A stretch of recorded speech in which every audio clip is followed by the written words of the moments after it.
This is our Make-Em-Gelous Mini Gel Mani Kit. You want to first off take your cuticle wand and push up all your cuticles. Take your nail filer to file your nails to your desired length and shape. Next, take the buffer side and buff out your nails.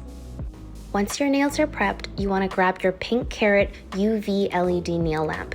To set it up, you can open it up, grab the USB cord that it comes with. Make sure that it's plugged into the UV lamp as well as your battery pack. Once your lamp is set up, wipe your nails off with some alcohol and apply your first coat of your PINKARAT gel polish. You want to make sure that you're only curing 2 fingers at a time for 60 seconds each time. Apply your second coat and be sure to cure each nail for up to 60 seconds. Feel free to apply a third coat, and remember that our kits do not require you to apply a top coat, making it super easy and effortless to create a flawless, long-lasting manicure.